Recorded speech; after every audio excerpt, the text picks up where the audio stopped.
Olá, sejam bem-vindos de volta ao curso de Biofísica. Hoje, continuaremos a tratar da bioeletrogênese, focando no potencial de ação das membranas excitáveis. Especificamente, abordaremos nessa aula os seguintes pontos: a definição biofísica do potencial de ação, as etapas do potencial de ação, as alterações que ocorrem na membrana durante o potencial de ação e a forma como esse potencial é propagado nas células nervosas. Já vimos nas aulas anteriores que todas as células possuem virtualmente um potencial, chamado potencial de repouso. No entanto, algumas células, como as células musculares e as células nervosas, são capazes de gerar impulsos eletroquímicos que são utilizados para transmitir sinais. Outras células do nosso organismo também são capazes de alterar localmente o seu potencial de membrana para exercer diversas de suas funções. Podemos citar aqui as células glandulares, os macrófagos e as células ciliares, ou ciliadas. Os macrófagos e células glandulares alteram o seu potencial de membrana para exercer as funções de excreção e emissão de pseudópodes. As células ciliadas, por sua vez, também alteram pontualmente o seu potencial de membrana para fazer a movimentação dos cílios. Nas células nervosas, os sinais nervosos são transmitidos por potenciais de ação, que consistem em alterações rápidas do potencial de membrana. Essa alteração do potencial se propaga com grande velocidade pelas fibras nervosas, fazendo com que seja, então, deflagrado um potencial de ação. Como a gente pode verificar, e já vimos na aula anterior, a membrana no seu potencial de repouso apresenta um excesso de cargas negativas no seu interior e um excesso de cargas positivas no seu exterior. As alterações súbitas desse potencial, fazendo com que a célula saia do estado negativo e alcance um estado positivo, voltando ao estado negativo, são as etapas do potencial de ação. Então, podemos resumir assim essas etapas em 3 estágios principais. O primeiro estágio é o estágio do repouso, que já vimos na aula anterior e também já mencionamos aqui, onde a célula encontra-se no seu equilíbrio eletrolítico com a voltagem em torno de menos 90 mV. No próximo passo, ocorre a despolarização celular, onde ocorre uma elevação do potencial de membrana, saindo de menos 90 e podendo alcançar mais 35 mV. No momento que a célula ultrapassa o valor nulo, chega a mais 35 e volta ao seu estágio inicial, chamamos de repolarização. Esses são os 3 estágios do potencial de ação. Agora veremos quais são as funções ou as modificações fisiológicas que acontecem em cada estágio. No repouso, já vimos que a célula está em equilíbrio eletroquímico. Assim, a entrada e a saída dos íons sódio e potássio estão regulados pela bomba de sódio e potássio.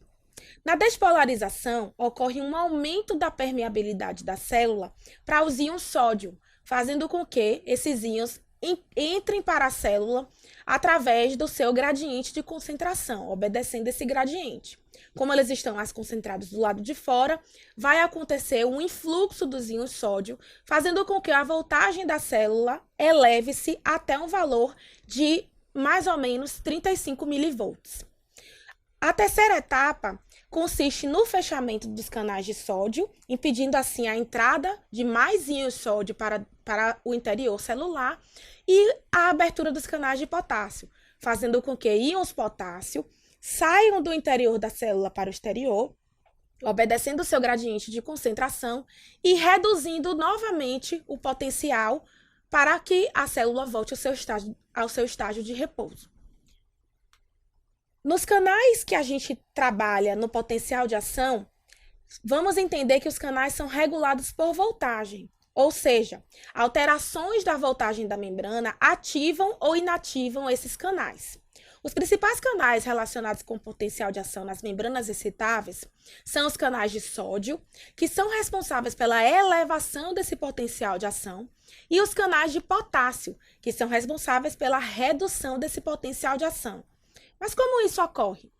Quando a célula recebe um estímulo, os canais de sódio são ativados E esses canais permitem a entrada dos íons sódio, fazendo com que a célula eleve o seu potencial.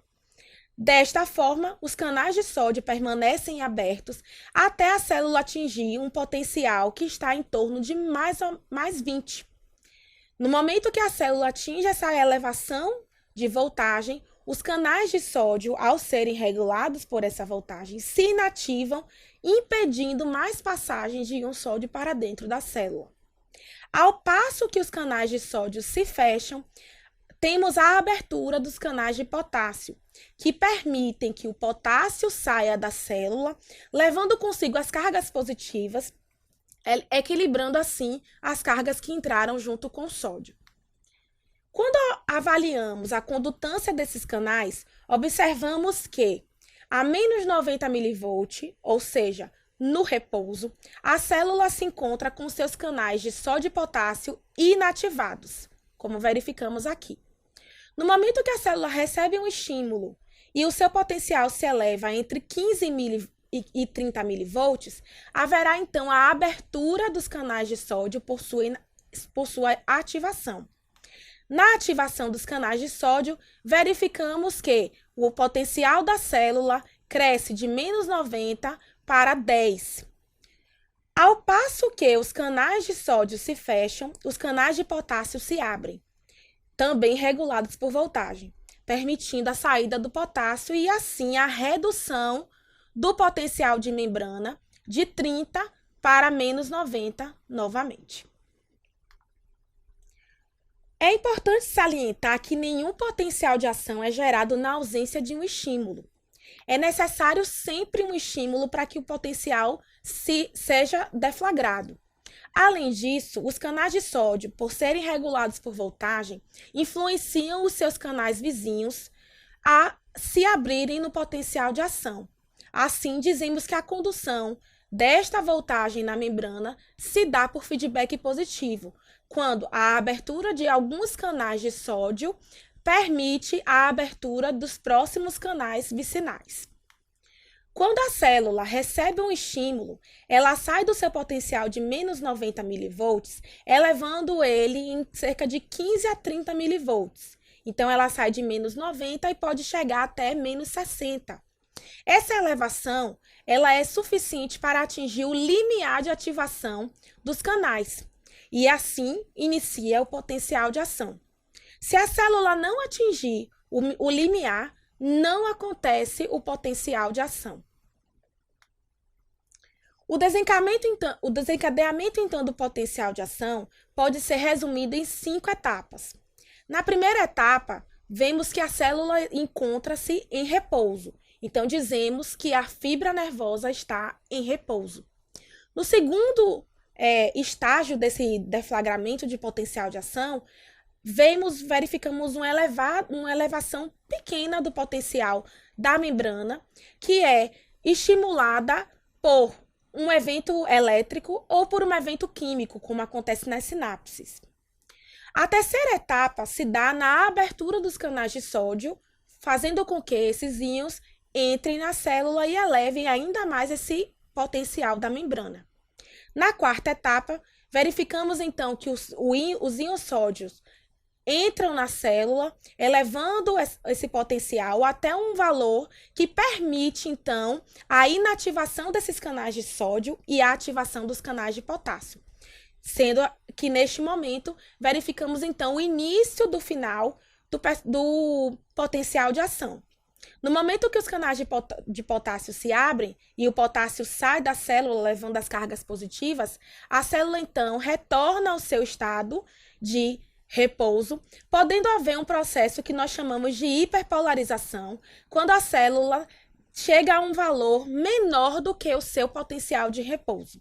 Esse estado de hiperpolarização é transitório e vai ser resolvido em pouco tempo, alguns milissegundos, fazendo com que a célula volte ao seu estado inicial.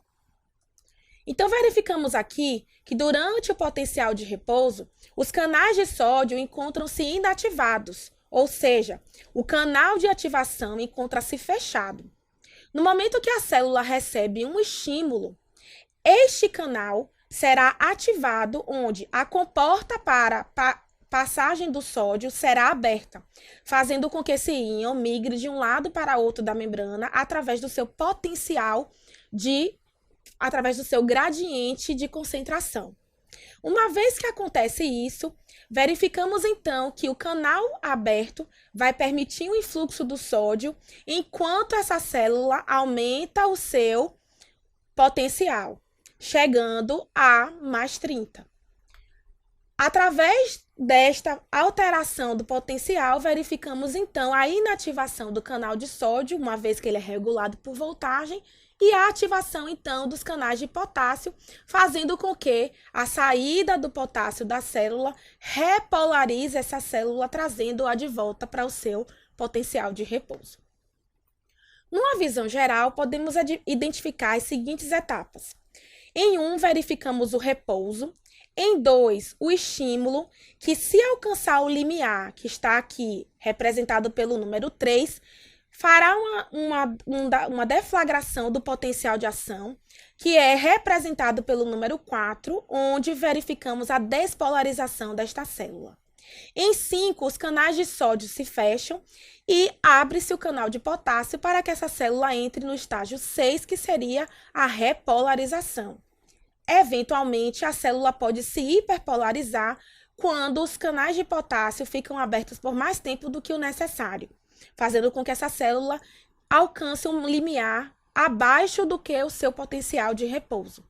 Como já falei anteriormente, este limiar ele é resolvido rapidamente e a célula retorna ao seu estágio de repouso, que é aqui representado pelo número 9.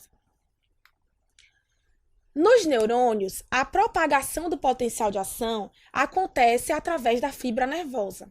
Porém, temos uma peculiaridade nas fibras, pois elas são mielinizadas, como vocês já devem saber.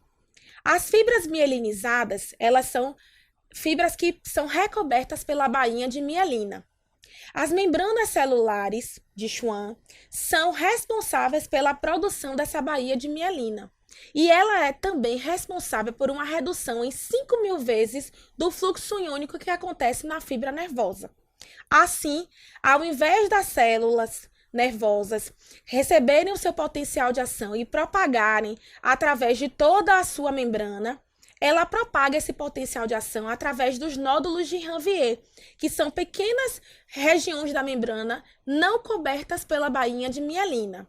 Assim, dizemos que a condução é saltatória e ela é importantíssima para que essa redução na condução também se dê uma redução no tempo de propagação deste potencial de ação.